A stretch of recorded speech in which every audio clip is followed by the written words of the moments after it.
All right, folks. So we're back with episode 7 of the Mark and the Shark. Mark here. How you doing, Shark? Doing pretty good. How about yourself? I had a good weekend and lots of wrestling. A lot of wrestling, and with that, we'll go ahead and just immediately get right into it. So right now, we're gonna quickly go over the 29th edition of SmackDown. We did not have an episode last week due to scheduling conflicts, and I needed some beach time. So um, with the first 20 minutes of the show was John Cena giving Logan Paul the business. Logan Paul can still stand up. Just because people don't like what he says doesn't mean that he's not saying good stuff. Oh no, I mean a lot of people don't like him, but he really is good on the mic. And I'll say it now. He can pretty much hang with Cena. The guy can. I'll give credit where credit is due. Just because people don't like the guy doesn't mean he can't cut a good promo. And he did. And, it was a good verbal jousting. I applaud both of them. It was a great moment. Yeah, and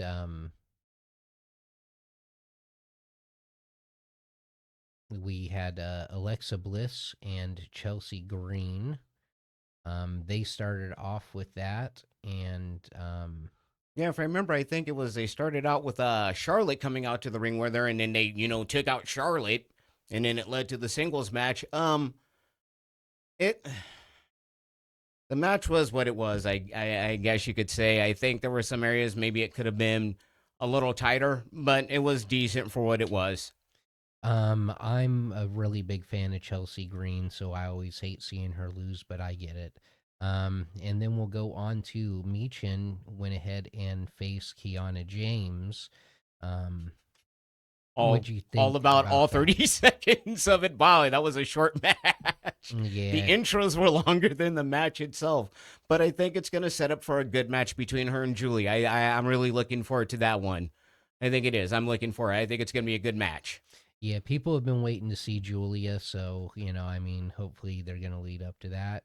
And then we head on to the next segment of Randy Orton, almost getting Drew McIntyre. Well, what'd you think about that, bud?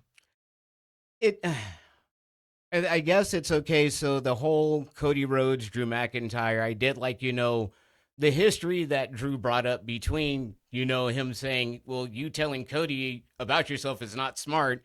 You're giving him, so I could see the seeds they're planting further down the line for this. Um, I think it's going to be interesting. I'm kind of curious to see where this one goes. I really am.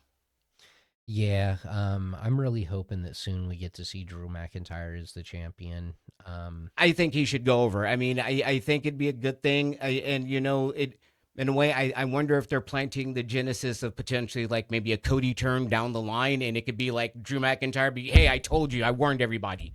I told you all that this was Cody, So it's interesting to see what they're doing with this. It is. All right, and then we got the Street Profits going ahead and giving Carmelo Hayes and the Miz a match, and the Street Profits won. The team of Oss Him, I like that. Mello Don't Miz, that's their tag team name. Yeah. And of course, the winners, wound up getting the title shot against the Wyatt Six. Um, so it looks like, we'll see what's going to happen between Carmelo Hayes and The Miz. It's getting interesting to see what they're going to do there. That they're still teasing that, so we'll see where that goes as well. Yeah, I really like that them as a tag team. And then we got Solo Sikoa losing his tag team, or Solo Sikoa losing his United States Championship to Canadian from Montreal, Sami Zayn. In France. Okay. Again, who did Solo upset? That's all I want to know. I mean, a couple of years ago, he was hot. He was part of the bloodline. That there was this huge thing. Now it just, I feel like they're jobbing the guy out. I really feel sorry for Solo. They have he has this monster group with him. Why are they not using him right? I mean, at least have them feud with the Wyatt Six. Something, give them something to do. Yeah, I wasn't really a big fan of any of this. I felt like Solo should have kept his title and lost it to somebody else. Again, Sami Zayn had this whole storyline with Karrion Cross about how he's not going to be world champion, and now he's just, I'm out of it already. And then that was SmackDown, and then the next event that we had was on Sunday, I believe, and that was Clash Empire. Yep, the Clash show. Clash Empire. Um, so we started out hot. We got the Tribal Chief versus the Tribal Thief. That was actually a good match. I was surprised to see um, just how good of a match it Yeah, was. good and short. I mean, Bronson Reed is a lot better, than I thought he was. I really like what they're doing with him. I like the monster thing that's going on. I found it funny. What a way to get Heyman out. It's amusing to see anything happen with Paul Heyman. The I guess the choke that he had him in. It was. I honestly I couldn't help but to laugh at it. I found it comical. And then of course them coming to take out Roman Reigns. We already know the reason why. They did the angle to lay him out. Of course, further that his what I believe the appearance in the Street Fighter movie, which will begin filming soon. Or they're already filming. So we know that's going to take him out for a while. It's going to be interesting to see where they go. As in terms of Bronson Reed, Braun Breaker. But for the match is what it wasn't a bad match. I got to be honest. Pretty surprised by it. Yeah, it was a good match. And then we head on to tag team champions. The Wyatt Six defeated the Street Profits. Uh, This is where I went and got food. I didn't want to see this. I have so much Wyatt Six fatigue. I might just trademark that term. you honestly didn't miss much, to be perfectly honest. It Oh was yeah, I a did. standard fare. It was what it was. I mean, it was pretty much. I knew the Wyatt Six was going to win, so honestly, I just watched it just to see what was happening, even though I knew what was going to be the end result. But at least it was short. That was the good thing of it. Oh yeah, man. Yeah, the Street Profits. I did see the entrance. Once the Wyatt Six came out was when I stopped watching. But I will say that the Borderlands entrance that for the upcoming video game, that was pretty cool. I uh I'm glad that Montez Ford and Angelo Dawkins were able to be a part of that promotion for it. Um, I wish I would have actually seen it because the Street Profits are really good wrestlers. But I just, like I said, Wyatt Six fatigue. I can't do it anymore. Yeah, like I said, you didn't miss much standard tag team fare. Nothing really stood out, at least to me in the bout. It just, it seemed to kind of go through its paces, and they did what they did. Yeah, and I'm not sure what happened in this match. I got kind of bored with Becky Lynch facing Nikki Bella. Nothing on Becky Lynch's part. I'm actually more of a fan of Becky Lynch now than I was previously.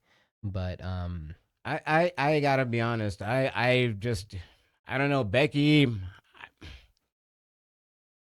I don't know. She's just kind of.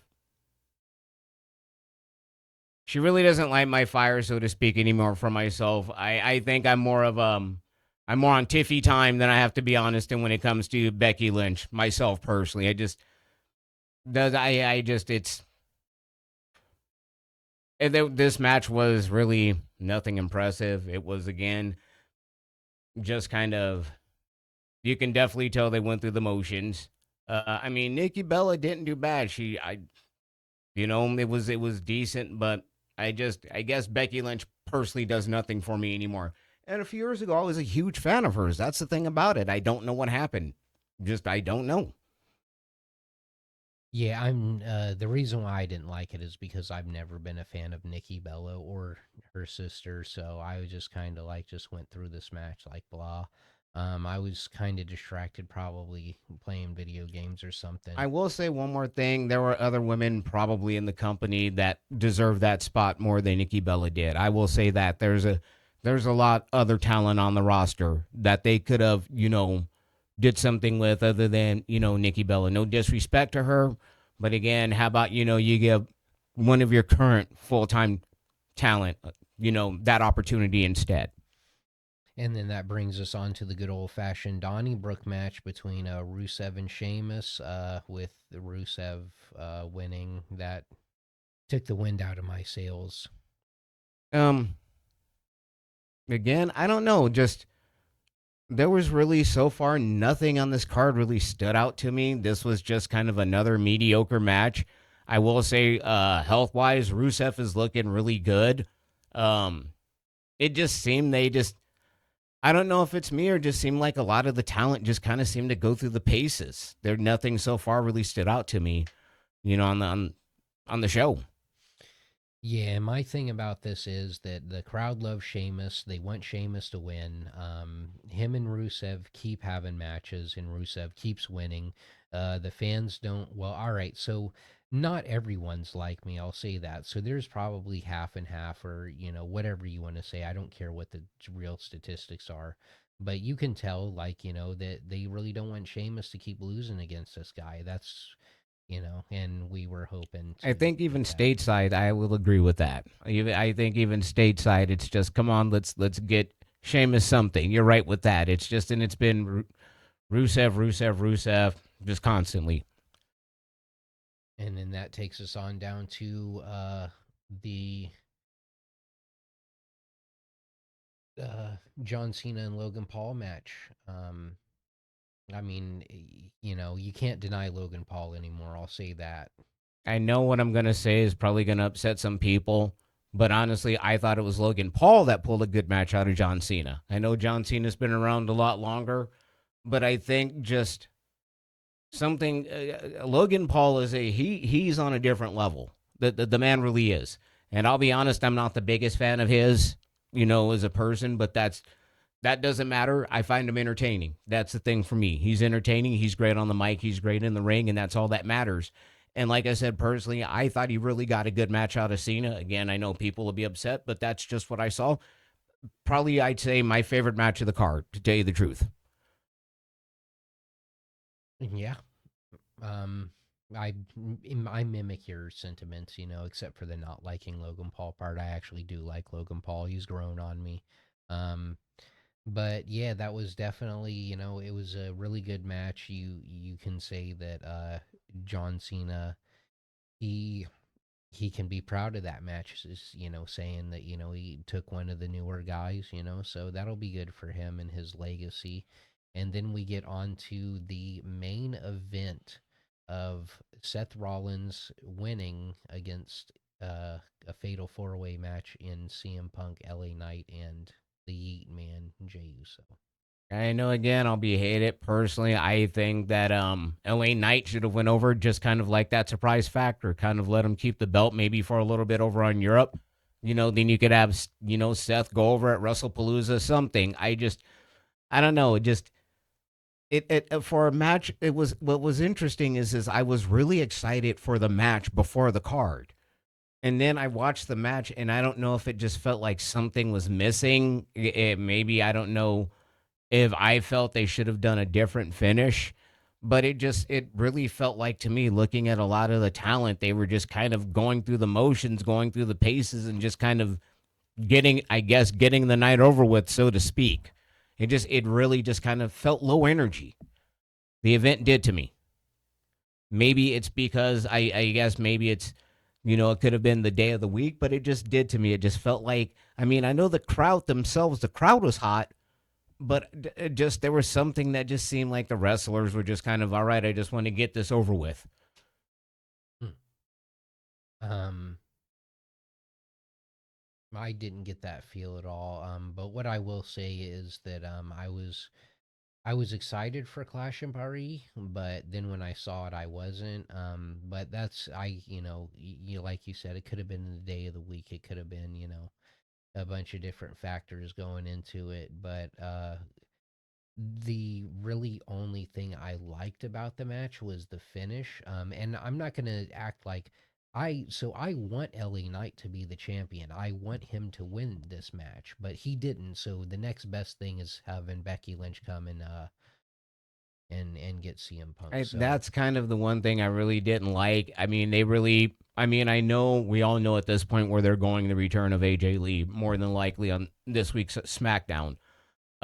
I really think they could have just got over with just Punk and Seth without having her interfere. I don't know. It just seemed like, again, just the personally to me the wrong finish, you know. And again, I personally have nothing against Seth Rollins myself, but like I said, I think it would have been kind of nice to kind of surprise fans at least again, you know, let him win it over there. Then you know you could have him job out to Rollins, you know, at WrestlePalooza. But who knows what's going to happen in between now and then. Definitely don't know. And that brings us into this week's Monday Night Raw. Uh, so LA Knight and Jey Uso are going back and forth talking about who should have won the match, especially because LA Knight had the match won, but Jey Uso came in at 2.9 seconds of the 3 count and broke it up. Then Bronson Reed and Braun Breaker came out. It ended up being a tag team match for, I believe, Made for the night. Yep. main event. Then the Kabuki Warriors defeated Raquel Rodriguez and Roxanne Perez of the Judgment Day. Um, Not I a bad match, actually. I actually enjoyed that one. I got to be honest. I thought it was a pretty good match. Here in the results, they don't show all the backstage segments, but it looks like Asuka's gonna go heel soon. That was a lot of the stuff I did kind of pay attention to was the backstage segments of what's going on with Asuka, Kairi Sane. Now you're throwing Rhea Ripley into the mix, and just it's you know it's who knows. I mean, they could wind up doing reverse things. This company at this point is capable of doing so many things. I mean, it really is. I mean, but again, it's following the classic line of thinking. More than likely, it's going to probably involve the breakup of the Kabuki Warriors, Asuka, you know, turning heel, you know. So that's probably the path that they're going to wind up heading down. And then Finn Balor defeated Dragon Lee. I don't know what to say. I don't like Dragon Lee, so I was just kind of out of it on this one. Balor, I like. Yeah, it was what it was. You know, it was decent. Fortunately, the right guy went over. But yeah, Dragon Lee is just he's kind of there for me, I guess. Just one of those talents that he's on the card, he's there. And then after that, we had Penta and the War Raiders versus the New Day and Grayson Waller. So this actually brought me back up after the last match because I love Penta, and I could do with like I haven't seen the War Raiders in so long I kind of forgot about them. And then I love the New Day. It was a pretty good 6 man, I gotta admit. It was really entertaining. I liked seeing them. I like when they all did a Penta strut together. That was really cool. It was an entertaining match, and I did like that one. That was a good match. You know, we'll see more what's gonna go on with those guys. You know. Yeah, so to piggyback on backstage segments, the New Day, as especially Xavier Woods, has been trying to get the Mexican Destroyer banned from being used to make it a banned move. So they were telling the story this whole match of that he's trying to take he doesn't want the Mexican He's trying to Destroyer, and get out of Penta's it. trying to Yeah. get it to him. So they did actually tell a good story for that match, regardless of the War Raiders and Grayson Waller really having nothing to do with the It's feud. yeah. It's kind of the setup for it. And then Dominik Mysterio and the phenomenal AJ Styles, the man who SmackDown is the house that he built. Another match, another good match. It was there. It was a time filler. They continue their feud. Yeah, El Grande Americano came out, hit him with a loaded mask. What else can you say about it? But this Yeah. is the mode that they're going with it. It's Dominic Mysterio and El Grande Americano. Heel wins. And what I like, it reminds me what I like about that is that it's a throwback to the old feuds of what AJ Styles and Dominic are doing. It reminds me of the old days of some of the territory stuff where you run it, for a couple of months. You run a hot angle, you run a hot feud, for several weeks instead of just this. Okay, we'll build up and then on to the next thing. What I like is they're they're carrying longer storylines is what I enjoy instead of just this 1 week thing, 1 week to next, or one night stuff that, we've seen in the past before. It's nice to see cohesion across the stories, which is really good. And then we go on to Becky Lynch and CM Punk. I saw a funny little GIF or meme that they turned it into like a Street Fighter thing with like the combo, and it said like something like Becky Lynch hit him like 45 times. And I've seen another one that was making fun, like it was like Dragon Ball Z had predicted this or something. I had seen another meme of her, and again, I mean, I know where they're going with this. It's just, I got to be honest. Even at this point, I think I'm starting to feel Punk fatigue. I'm kind of ready, to be perfectly honest, for your Braun Breakers, for your Bronson Reeds, for even your Jey Usos. I'm starting to be ready for those guys. I as much as I like Punk and all of them, I think I've had my fill of a lot of those. I think I'm ready to start seeing some of the other talent start moving on up now. And For then instance, lead us to these guys. I mean, well, I know LA Knight's been around a long time himself, but you know, three of the other four, I really think that it's nice that they get the main event. Like I said, it's that you're seeing the future of the business right here. We're seeing it now, and that's what excites me. It's like I said, Punk has had his moment in the sun. It's let's start. And like I said, I'm a Punk fan, but come on, let's start moving him further down the card at this point. Let's start moving these guys further up, and let's start putting them in the spotlight. what'd you think about the match, Breaker and Bronson Reed? Good match, short of course, but it was a good match. I enjoyed it. Yeah, I hate seeing LA Knight lose, so I mean it is what it is. But yeah, Braun Breaker, Bronson Reed, the Vision. I mean that's interesting. I'm down with it, and that was capping off Raw, and then we'll go real quick. And so we're not going to be getting an episode of the Mark Talks NXT this week because the Shark actually watched NXT this week. So we start off immediately when we go into NXT is Jada Parker coming in, after they do the introduction and everything. Jada Parker and Lash Legend. Lash Legend ended up winning to whose surprise? I mean, I got to be honest, watching this match, I will say this. Some of these, you can tell these women are really hungry. They really are really good in the ring. I wasn't disappointed. I was really enjoyed this match. I mean, I remember seeing, as a matter of fact, the one other time I actually did see NXT, and I believe it was Lash Legend wrestling Nia Jax, which was actually a pretty good match. So I've seen Lash Legend before, and watching Jada Parker, you're right. It's NXT is definitely worth watching. There's something that is different about the show. I don't know if it's production value. I think a lot of it is the talent seem more invested. It like I said, I've noticed when watching SmackDown and Raw lately, for myself personally, it's like almost kind of like resting on their laurels. Like they've gotten too comfortable, I guess is the way of putting it. You can tell that, hey, you guys on the Raw and SmackDown brands, you really need to start watching out for this talent on NXT before they start creeping up on you. Yeah, NXT is a good show. And then after that match, what we get is Javon Evans. He comes out and he starts talking about, his loss against Obafemi. And then the Titantron goes like the Undertaker's going to come out, and it turns up being Josh Briggs, who just comes in there and smack talks him a little bit and then beats him up.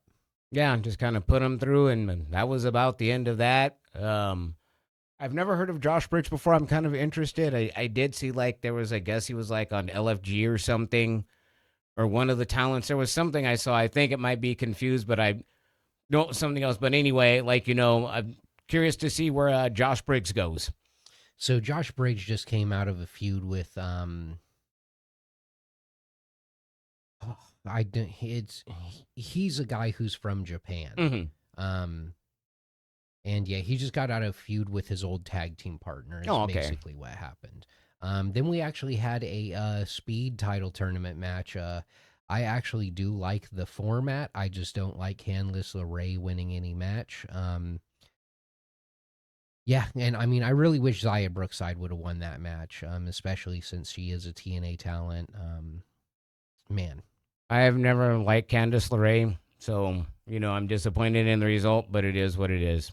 it is what it is. As long as Candice LeRae doesn't win the Speed Championship again, I'm good. DIY came back, and the funny thing about wrestling is that they can be a heel on the main roster, but when they come to NXT, they're baby faces. Yeah, yeah, I found that I didn't know that they had been NXT, all the years earlier. I didn't know DIY had been around as long as they had been, and it was really cool. Seeing this, seeing the fans cheer for them.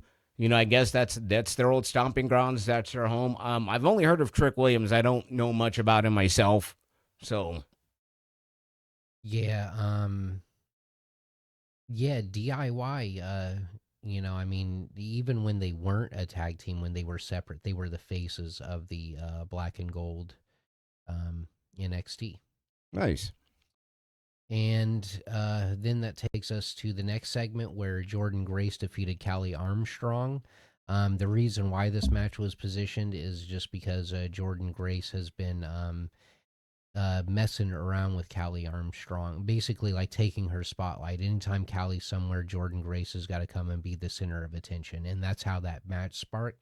To nobody's surprise, Callie Armstrong didn't win because she's a WWE Evolved talent, which is like they're kind of like their minor leagues, I guess you would call it, Yeah. or their AAA team. I don't know. Yeah, I know a little bit about Jordan Grace. I know what she was like the former TNA Women's Champion, and I believe she like made her debut like a few years ago, like for the WWE. I think she like came into like the Women's Royal Rumble. I believe it was like 3 years ago. That was like the first time I had ever heard of her. I mean, I remember reading rumblings about her back then when she was the TNA Women's Champion, and I guess like since then that's kind of opened the door for more TNA talent to be working with them, is what it looks like.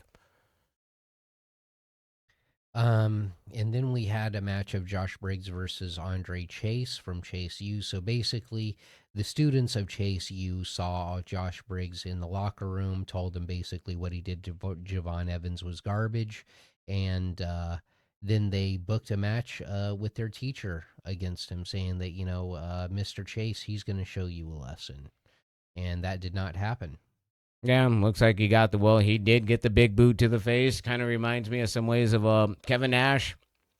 That big kind of dude. Big, strong.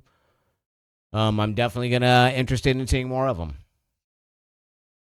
And then we've got the main event of Obafemi, Ricky Saints, Hank and Tank versus Dark State.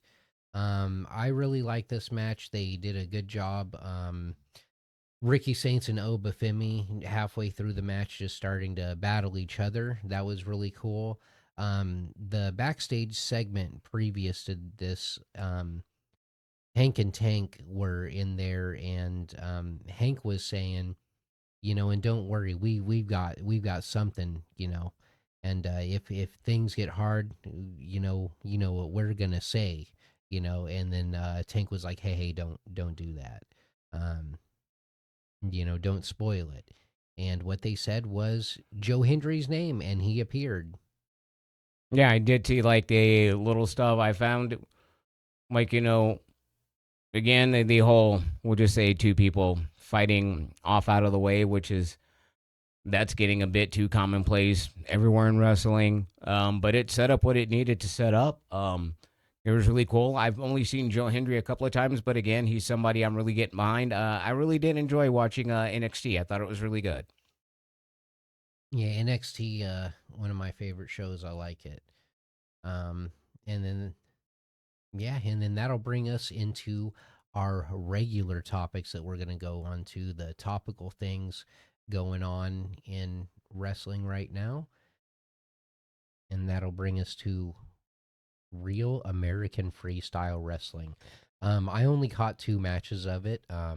we spoke earlier, you said you caught two as well. We both saw the Holly Holm fight, and or the match rather. Some preamble, I guess, about real American freestyle wrestling. We know that Hulk Hogan was originally supposed to be a part of it. Unfortunately, he passed. Um, it really would have been interesting to see how it would have been presented with Hogan. I will say, listening to the commentary, it was a lot better than I thought. Although one of the commentators during the Holly Holm match kept calling her Holly Holmes. It's like, dude, it's Holly Holm, not Holmes. Okay, that was the one thing that kind of got to me. But the commentary was actually a lot better than what I thought it was going to be. I got to be honest, I was a bit surprised to see Holly Holm actually wrestling. Um, and then I realized that, wait a minute, she trains at Jackson Wink. She trains with a lot of wrestlers, John Jones being one of them. So, in a way, it doesn't really surprise me, that she got in there. And, it really doesn't surprise me she won. And So, and actually, she didn't win. that's right, My she bad. did. Sorry. Okay, so yeah, just to retract that back. Um, but what I will say is that that guy on commentary, yes, he made mistakes. He actually called Holly Holm Ronda Rousey a That couple too, I times. saw that. But the thing about it is, he's probably under an immense amount of pressure. Not even from other people, from himself to have this event coming off, and for him to be one of the voices of this, inaugural event to something that they're trying to make a huge thing. Um, I just ticked off what he was saying as him being nervous. So I don't hold anything. I think the commentary was good. I think they did a great job trying to convey that this is an exciting event. We're going to have a good time here. Look at everything that's going on. Um, what I think they could do a little bit better is maybe tell the audiences about certain things in the match, like why it seems like for the first 20 minutes they're just standing there moving their hands like that. Mm-hmm. And that's just to, make sure that one of them can't establish control of the wrist. I think that should be explained more to the audience that doesn't understand. Um, Holly Holm and her opponent, oh man, I'm really messing up. I should have remembered her opponent's name, but they had a great match. Um, I watched a different match. And I am not familiar with these people's names, but it was the American gentleman against the gentleman from Bangladesh, I believe is what his jersey said. And man, that guy is a beast. Will be able to watch more of it later, but I only caught those two, and I thought it was good. I think that this could be a really big thing. I think that they did all great. And before you said it, I hadn't even thought 1 second of it. But wow, you are right, man. How would the presentation been with Hulk there? Yeah, yeah. I'm wondering if they kind of had to readjust, kind of switch gears, I guess, so to speak. Um, I'm not too sure, like, if they were going to try and do more of a, you know, I guess, get them over kind of more of like, I won't say for wrestling personalities, but kind of, I guess, get them more into that. The match I did see was Bo Nickel. I forgot the guy that he went up against, but it was actually a really good match. There's a lot of strategy and a lot of skill to freestyle wrestling. Personally, I enjoyed it. I plan on watching more of it myself. But then again, I like kind of sports like that. There's a lot of strategy. There's a lot of skill. You have to be really smart and anticipate, what your opponent could potentially do. You got to know how to counter. You got to know how to, think, in some cases 2 or 3 moves ahead. Um, will it get more popular? That remains to be seen. But I'm looking forward to seeing more American real American freestyle myself. That's definitely going to be amazing. So I'm glad that that even became an idea. Um, and apparently it's going to be like a weekly thing now. Oh yeah, hey dude, what do you think? The two top points of that I just completely skimmed over. One, Kurt Angle's a part of it now. Obviously, he won't be wrestling, but just his presence will be nice. And Tito and Chael next week, man. Yeah, I mean. That that is crazy. And just because, they're not going to be doing MMA, they're going to be doing wrestling. I think that's going to bring a lot of eyes of people who wouldn't normally watch this. Yeah. But also I think it's going to be fun for Tito and Chael because they're going to get outside of their skill set, and it's basically like the other professional wrestling where it's like, well, yeah, of course, I couldn't just go in there and win like that. The rules are completely different than what I'm used to. They both have an easy excuse, and they both have such a great opponent that even if you don't win, you can still argue and say, well, it's a different point system than what I'm used to. I'm used to going there and beating them up, like, so they and even when they say that, they can say, well, yeah, but the guy I was facing is one of the best in the world. I mean, especially for Tito because he's older. He could say, well, Chael, everybody knows how good he is. Oh yeah, I And think I'm getting old. yeah. Well, them two have a history together way back in the day. Anyhow, they Chell and Tito Ortiz, they go way back. I think even like their wrestling schools had I don't know if they wrestled against each other in college or not. I'd have to look that up, but I know that they do have a long history between each other. That definitely is I'll have to look more into that. But I really am curious to see what I found interesting is that they thanked TKO and everything for Kurt Angle. I guess maybe he's on loan, I guess, to this group. Sounds like Angle is still under, I guess, some type of deal with WWE, maybe, because I thought that was kind of interesting. Like, hey, well, shout out to them for Kurt Angle being here. So, I found that kind of interesting. So, I don't know if that means Kurt Angle is just there for that one time or if he's going to be continuous to be a part of it. I hope he is. I really liked his analysis. It was really, it's really cool to hear these guys because this is stuff that they've known. I mean, Kurt Angle, an Olympic gold medalist. You could hear it in his voice, and especially that's what he won for was freestyle wrestling. So I know he's definitely excited. Chelson and himself also being a wrestler, wrestling freestyle. In college. So I know both of those guys are extremely excited about this, and I enjoyed what I saw, and I plan on watching more, and I really hope it does take off. Man, can't say enough good things about that. So yeah, again, and I don't know if Kurt Angle is in a Legends contract or whatever it may be. Um, and just because of the way that it's worded of Kurt Angle not being able to appear in any other professional wrestling settings, when this is obviously it's professional wrestling, it's just not. Well, it's freestyle, is what it is. It's not the entertainment kind that most people know as professional wrestling. I think, as in terms of that, I don't think he'll be allowed to appear at that. Probably not, but it's Exactly, but I'm saying this separation of yeah, that, yeah. you The know what real I mean? American freestyle. It's not surprising that he'd be a part of something like Other that, and that's his wrestling background too. promotions, you know. It's made. That's how he made his name. And then that brings us up to our new segment, Booked by Time, Booked Beyond Time. And for this week, we have. And who do we got this week, Shark? Looks like I believe we have the dream match of Ricky Steamboat versus Dirty Dominik Mysterio here.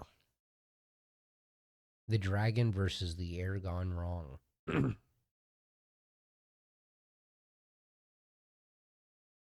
Now, just to set this match up, so I mean, a lot of people would say, well, why would these two go against each other? And I'll say, first of all, one of my perspectives is that it's like basically a pure babyface and a pure heel. Ricky Steamboat is one of the most beloved baby faces of all time. Clean cut, never turned heel. He embodied honor, respect, and just pure wrestling. uh Dominic today is like the most effective young heel. He's constantly booed, ducking fights, leaning on other people for protection, like El Grande Americano, Ela Judgment Day. um the contrast is just basically it's perfect. Steamboat, he represents integrity. Dom, he represents cowardice and just cheap heat. And what else you got to say? Look at it like this. You got generational symbolism. Steamboat stood across from Ric Flair, Randy Savage, and Jake Raider. Jake Roberts. All three were great guys. The three of Steamboat's biggest feuds, biggest rivalries, all legendary heels of his time. Dom, as we know, is the son of Rey Mysterio, carries that generational torch, but flipped it. Instead of holding his father's legacy as a hero, he tarnishes it as a heel. This match plays on the idea if Ricky could face the opposite of what Ray became, twisted generational clash. Yeah, and I think the in-ring storytelling, that's really important because Steamboat, he was known for selling, he was known for his comebacks and just being all around technical, and Dom, he kind of thrives by slowing it down. He's stalling it. He's letting the crowd, fuel the match. And a match between them would just be psychology. Dom, he's cheating, he's stalling, he's hiding behind interference. Steamboat, he's rallying, he's trying to win over the crowd, and he's fighting from underneath. And you got the crowd dynamic. Steamboat always has in fans eating out of the, his hands as the underdog baby face. I remember, God, watching a match at WrestleMania 3 back in 87 when Steamboat won. It just, the selling, it was one of those things of, I was watching it on closed caption television when I was a kid, and it felt like I was there when Steamboat beat Savage. That's just how big he was. That's just how much he could draw the fans in. Dom today he's booed louder than almost anyone to the point that he loves it, he thrives in it to the point that you can't even hear him. He's getting booed so loud. You put those two dynamics together, and the crowd heat to be nuclear. You probably be deaf. Exactly what a great cross era matchup should be. And in this one, we we have four parts of this match, and how do you think it would start out? All right, let's start out. Part one, the opening, the filling out, establishing the heat. The crowd is already electric. Boos, loud boos for Dominik, cheers for Steamboat.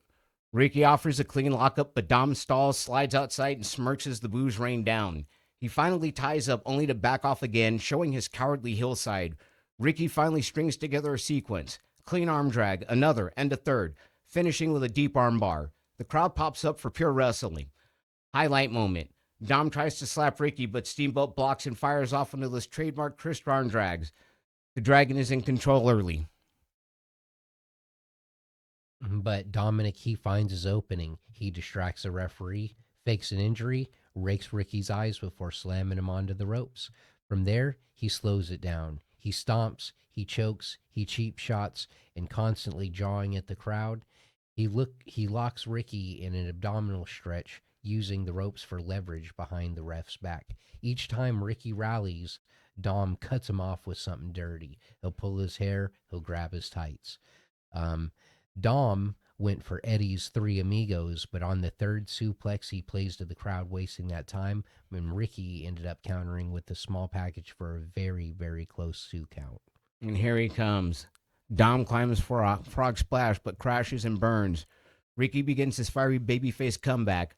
Sharp knife edge chops, fast arm drags, and a flying crossbody that easily seals it. Dominik scrambles, grabbing ropes and rolling outside, but Ricky dives through the ropes, taking him down to a thunderous ovation. Highlight moment. Ricky climbs up the top rope and hints at the flying chop, rallying the crowd as he signals for the finish. And as Ricky's setting up for his top rope flying crossbody, Dominik shoves the referee right into the ropes. He loses his balance, crotches himself on the turnbuckle. Dom quickly rolls him up with the schoolboy, using his feet on the ropes for leverage. The referee missed it. 1, 2, 3. Dominik stole the match.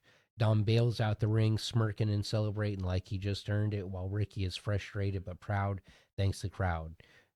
So the result being Dominik Mysterio wins via dirty roll up. Steamboat still looks strong, but Dom leaves with even more heat.